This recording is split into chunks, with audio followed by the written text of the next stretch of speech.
আসসালামু আলাইকুম প্রিয় শিক্ষার্থী বন্ধুরা, কেমন আছো সবাই? আশা করি আল্লাহর রহমতে সবাই ভালো আছো এবং সুস্থ আছো। যাই হোক, গত ক্লাসে আমরা আলোচনা করেছিলাম প্রথম অধ্যায় নিয়ে। গত ক্লাসে আমরা প্রথম অধ্যায়ের আলোচনা শেষ করেছিলাম। আজকে আমরা আলোচনা করব দ্বিতীয় অধ্যায় থেকে। দ্বিতীয় অধ্যায়ের নাম হচ্ছে তিস্তাপারের গল্প। আজকে আমরা তিস্তাপারের গল্প এই অধ্যায়টি থেকে কিছু আলোচনা করার চেষ্টা করব। আমি এখন কথা না বাড়িয়ে সরাসরি চলে যাব আমাদের মূল আলোচনায়। আমরা শুরুতেই দেখতে পাচ্ছি এখানে একটি টাইটেল দেওয়া রয়েছে তিস্তাপারের গল্প। এখানে আরও কিছু লেখা রয়েছে, লেখাগুলো একটু পড়ে দেখি। নানান রঙের শতরঞ্জি, হরেক রকম গান, লোকশিল্প, লোকনৃত্য, তিস্তাপারের প্রাণ। অবশেষে চলে এলো সেই প্রতীক্ষিত কল্পনায় স্বদেশ ভ্রমণের দিন। শীতের কুয়াশার চাদর সরিয়ে ভোরের রাঙ্গা সূর্য উঁকি দিচ্ছে পূর্ব আকাশে। সবাইকে সুপ্রভাত জানিয়ে অবনী দেখে নিল সবাই প্রয়োজনীয় সব কিছু ঠিকমতো নিয়েছে কিনা। আকাশ ভ্রমণ নির্দেশনা সম্বলিত একটি ম্যাপ বের করলো। এর মধ্যে শামস মামা একটা ভ্যান নিয়ে উপস্থিত হলো। মামা সবার উদ্দেশ্যে বলল, ভারসাম্য ঠিক রেখে ভ্যানে বসে পড়ো। মামা দেখতে পেল ভারসাম্য ঠিক হয়নি। এক পাশে 4 জন, অন্য পাশে 2 জন হয়েছে। তিনি বললেন, ভারসাম্য ঠিক রাখার জন্য অনুপাত সম্পর্কে ধারণা থাকা জরুরি। আকাশ বলল, মামা ভারসাম্য ও অনুপাতের বিষয়টি একটু বুঝিয়ে বলো। মামা বলল, সমীর, অবনী আর আকাশ ভ্যানের ডান পাশে বসো। আমি, ইরা আর আগুন বাম পাশে বসি। তারপর তোমাদের সকল প্রশ্নের উত্তর দিচ্ছি। অনুপাত মানে হলো তুলনা। একই রকমের দুটি রাশির বা বস্তুর মধ্যে তুলনাকে অনুপাত বলে। উপাদানের সঠিক ও সমান অনুপাতকে ভারসাম্য বলে। মামা বলল, এবার তোমাদের একটা বাস্তব অভিজ্ঞতা দিই। এই ভ্যানটা 3 চাকার যান। এর ডান এবং বাম পাশে 2টি এবং সামনে একটি চাকা আছে। সামনের চাকাটি দিক নির্দেশনা ঠিক রাখে আর পেছনের চাকাগুলো মূলত ওজন বহন করে। ফলে উভয় চাকার উপর সমান অনুপাতের ওজন হওয়া জরুরি। তাই আমরা মোটামুটি সমান সাইজ ও ওজনের 3 জন করে উভয় দিকে বসলাম, তাতে ভারসাম্য ঠিক হলো। এবার ভ্যানটি চালাতে সুবিধা হবে। এই বাস্তব অভিজ্ঞতার মতো ছবি আঁকার ক্ষেত্রেও অনুপাত ও ভারসাম্য গুরুত্বপূর্ণ বিষয়। ছবি আঁকায় অনুপাত হলো ছবির ব্যবহৃত আকার, আকৃতি, রং, পরিসর, বুনট সহ ইত্যাদি উপাদানের মধ্যকার তুলনা। এই সকল উপাদানের সমান ও সঠিক ব্যবহারকে বলে ছবি আঁকার ভারসাম্য। ছবি আঁকায় 2 ধরনের ভারসাম্যের ব্যবহার বেশি দেখা যায়, যেমন প্রতিসম ভারসাম্য এবং অপ্রতিসম ভারসাম্য। প্রতিসম ভারসাম্য যার উভয় দিকের অনুপাত সমান হয়। এখন প্রতিসম ভারসাম্যটা কি? যার উভয় দিকের অনুপাত সমান। এখানে আমরা দেখতে পাচ্ছি প্রতিসম ভারসাম্যের একটি ছবি দেওয়া আছে। এখানে 2 পাশে 2টি একটি করে বল দেওয়া আছে 2 পাশে। এজন্য বলা হয়েছে 2 পাশের অনুপাত এখানে সমান। এটা একটি প্রতিসম ভারসাম্যের প্রতিচ্ছবি। এরপরে দেওয়া আছে অপ্রতিসম ভারসাম্য, যার উভয় দিকের অনুপাত সমান থাকে না। ভারসাম্য সম্পর্কে আমরা পরে আরও জানব। অর্থাৎ যার উভয় দিকের অনুপাত সমান থাকে না তাকে অপ্রতিসম ভারসাম্য বলে। যেমন এখানে আমরা ছবিতে দেখতে পাচ্ছি, এখানে 2টি বল এবং একটি 4 কোণার একটি বস্তু এবং অপর পাশে একটি বল দেওয়া আছে, যা 2 পাশের ওজন সমান হয়নি। সেজন্য এখানে বলা হয়েছে যে একটি অপ্রতিসম ভারসাম্যের প্রতিচ্ছবি। এখানে দেওয়া আছে অপ্রতিসম ভারসাম্য। নকশার ক্ষেত্রে প্রতিসম ভারসাম্য আর চিত্র রচনার ক্ষেত্রে অপ্রতিসম ভারসাম্যের ব্যবহার বেশি দেখা যায়। অর্থাৎ নকশার ক্ষেত্রে প্রতিসম ভারসাম্য এবং চিত্র আঁকার ক্ষেত্রে অপ্রতিসম ভারসাম্যের ব্যবহার বেশি দেখা যায়। মামা বলল, তবে চলো তোমাদেরকে একে বিষয়টি বুঝিয়ে দেওয়ার চেষ্টা করি। এখানে আমরা 2টি ছবি দেখতে পাচ্ছি। ছবি আঁকার ক্ষেত্রে প্রতিসম ভারসাম্য। এখানে প্রতিসম ভারসাম্য বলতে যেমন এই যে এই 4টি করে, যেমন এই যে লাল সাদা যে দেওয়া আছে, এখানে 4টি করে দেওয়া আছে, সব দিকেই 4টি করে, অর্থাৎ এটি একটি প্রতিসম। এবং এই কালো যে ছোট ছোট 4 কোণা বস্তুটি দেওয়া আছে, প্রতি সারিতে 4টি, এদিকেও 4টি, এদিকেও 4টি, এদিকেও 4টি, এদিকেও 4টি, সব দিকে 4টি করে, অর্থাৎ এটি একটি প্রতিসম ভারসাম্যের উদাহরণ।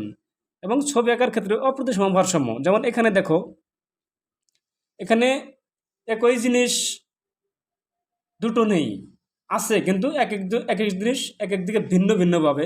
সেই জন্য এটি একটি অপ্রতিসম ভারসাম্যের প্রতিচ্ছবি।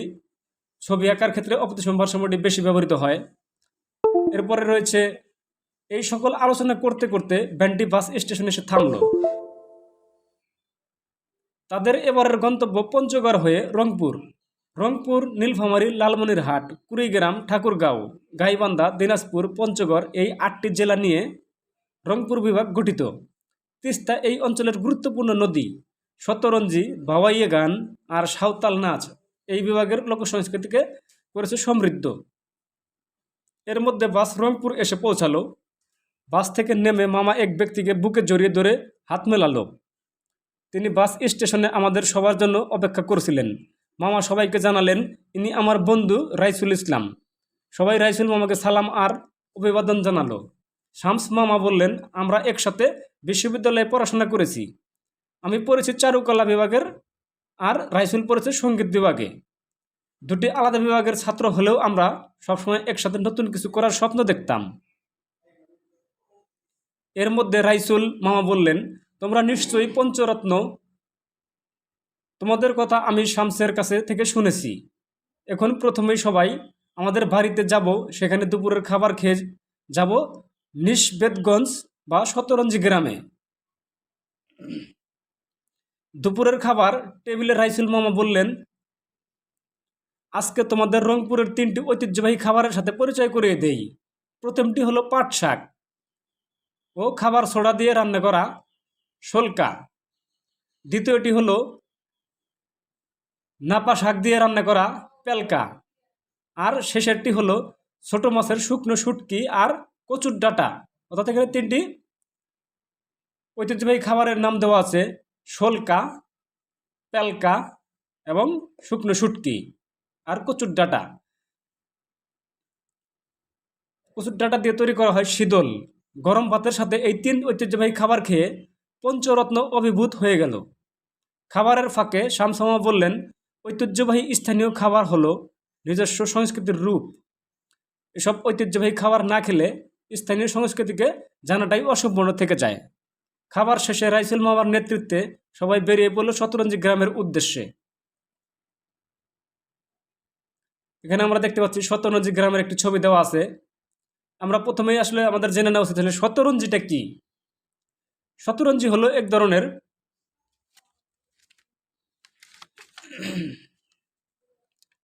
কার্পেট। শতরঞ্জি হলো এক ধরনের কার্পেট। এটি একটি ফার্সি শব্দ শতরঞ্জি। শতরঞ্জ থেকে শতরঞ্জির উৎপত্তি।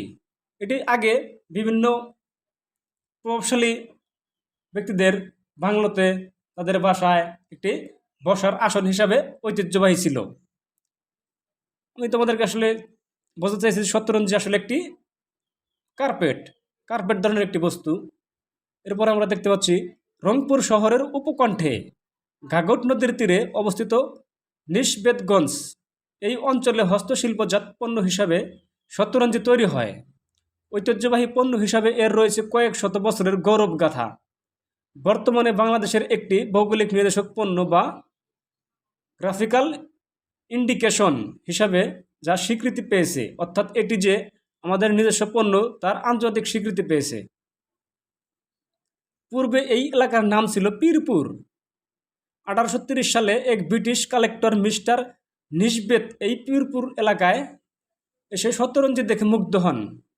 তিনি শতরঞ্জির উন্নয়ন ও প্রচারে ব্যাপক অবদান রাখেন। পরে তার সম্মানে এই এলাকাটির নামকরণ করা হয় নিশবেদগঞ্জ। শতরঞ্জি সম্পর্কে এসব কথাগুলো বলেছিলেন রাইসুল মামা। শতরঞ্জি পৃথিবীর প্রাচীনতম বুনন শিল্পের মধ্যে অন্যতম। শতরঞ্জি তৈরি হয় ঐতিহ্যবাহী বুনন পদ্ধতিতে। শতরঞ্জি কিসের ভিত্তিতে তৈরি করা হয়? শতরঞ্জি তৈরি করা হয় ঐতিহ্যবাহী বুনন পদ্ধতির মাধ্যমে।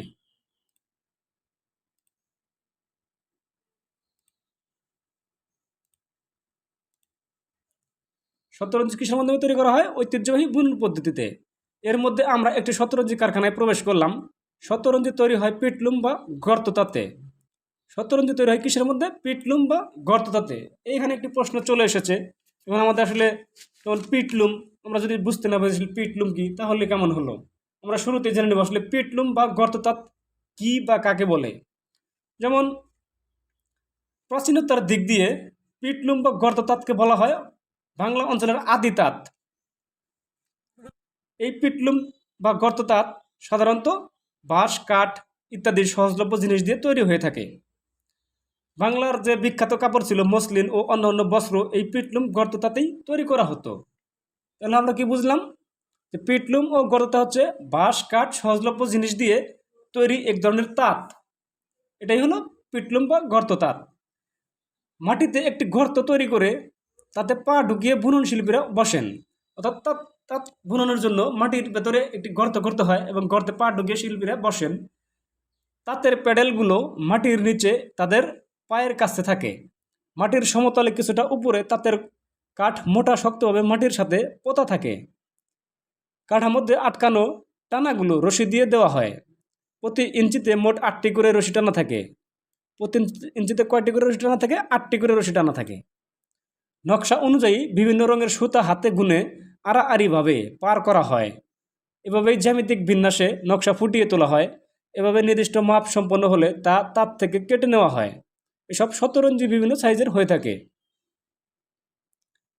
এখানে শতরঞ্জি সুতা তৈরি এবং কাটার বিষয়টি দেখানো হয়েছে এই ছবির মধ্যে।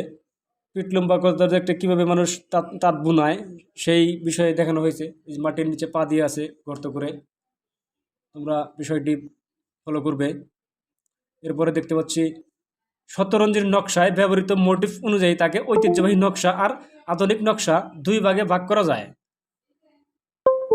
মোটিভকে কয় ভাগে ভাগ করা যায়? দুই ভাগে ভাগ করা যায়, ঐতিহ্যবাহী নকশা আর আধুনিক নকশা। মোটিভ হলো নকশার একটি একক। মোটিভ কি? মোটিভ হচ্ছে নকশার একটি একক, যা একটি প্যাটার্ন তৈরি করতে পুনরাবৃত্তিকভাবে ব্যবহার করা হয়। ঐতিহ্যবাহী নকশায় জাফার, নারীর মুখ, হাতির পা, রাজারানী, নাটাই, প্রজাপতি, ঘুড়ি, বাঘবন্দি, পালকি, রাখাল বালক, কলসি, রমণী, মোরাফুল, জামরুল পাতা, রথহারি, দাবাগর, পৌরাণিক চরিত্র, নবান্ন, পৌষবর্ণ, প্রাকৃতিক দৃশ্যসহ নানা মোটিভ দেখা যায়। অর্থাৎ বিভিন্ন প্রাকৃতিক দৃশ্যসহ বিভিন্ন ধরনের মোটিভ এখানে নকশায় ফুটিয়ে তোলা হয়।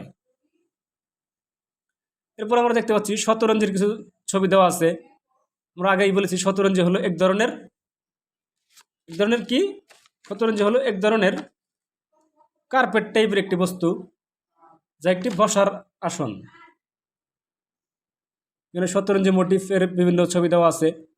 এরপরে দেখতে পাচ্ছি আধুনিক নকশায় কাবাঘর, মসজিদ, মিনার, পুষ্পিত পাতা, পান পাতা, বুটিদার, জরি ও তেরসি নকশা, মাছ, পাখি, নৌকা, গ্রামের দৃশ্য, বাংলাদেশের মুক্তিযুদ্ধ ইত্যাদি ধরনের মোটিভ দেখা যায়। অর্থাৎ কি আধুনিক নকশায় এসব দৃশ্যগুলো ফুটিয়ে তোলা হয়। আগের দিনে শতরঞ্জি তৈরিতে পাটের সুতা ব্যবহার করা হতো। আগের দিনে শতরঞ্জি তৈরিতে কী ব্যবহার করা হতো? পাটের সুতা ব্যবহার করা হতো। বর্তমানে বিভিন্ন রকমের সুতা ব্যবহার করা হয়। উজ্জ্বল রঙের সুতার ব্যবহারের কারণে বর্তমানে শতরঞ্জির অনেক বেশি বর্ণিল। এসব শতরঞ্জি বিদেশেও রপ্তানি হচ্ছে, যার ফলে অর্জিত হচ্ছে বৈদেশিক মুদ্রা। এর মাধ্যমেই দেশীয় শিল্প কিভাবে দেশের অর্থনীতিকে শক্তিশালী করছে তা শামস মোহাম্মদ জানালো। এভাবে আমাদের সবাইকে ভাবতে হবে কি করে নিজেদের জ্ঞান ও অভিজ্ঞতাকে কাজে লাগানো যায়। সেই সাথে খুঁজে বের করতে হবে দেশের সম্পদের সঠিক ব্যবহারের মধ্য দিয়ে অর্থনৈতিক সমৃদ্ধি অর্জন করার পথ। সব কিছু দেখে শুনে পঞ্চরত্নের কাছে মনে হচ্ছিল তারা যেন কোনো স্বপ্নপুরীতে আছে। শতরঞ্জি কারখানার সকল বুনন শিল্পীকে বিদায় জানিয়ে সেদিনের মতো তারা বাড়ি ফিরে আসলো। শামস মোহাম্মদ বললেন, নকশা করার পদ্ধতি সম্পর্কে বাস্তব অভিজ্ঞতা দেওয়ার জন্য এবার তোমাদের কিছু অনুশীলন করাবো। অর্থাৎ বাস্তব অভিজ্ঞতা দেওয়ার জন্য কিছু নকশার অনুশীলন করাবে, এখানে সেই বিষয়টি বলা হয়েছে। এরপরে দেখতে পাচ্ছি এই পাঠে শতরঞ্জির বিভিন্ন মোটিভ দিয়ে ছক আঁকা কাগজের নকশা অনুশীলন করব। নকশা বড় করা ও স্থানান্তর করার পদ্ধতি সম্পর্কে জানব। যাই হোক, আমরা আজকের ক্লাসে এই বিষয়টি নিয়ে আলোচনা করব না। আমরা আজকের ক্লাসের এ পর্যন্ত শেষ করে দেব ইনশাল্লাহ, এবং আগামীতে আমরা আজকের ক্লাসে আলোচনা এ পর্যন্তই শেষ। সবাই ভালো থাকবে, সুস্থ থাকবে এবং নতুন নতুন ভিডিও পেতে আমাদের চ্যানেলটি সাবস্ক্রাইব করে আমাদের সাথেই থাকবে।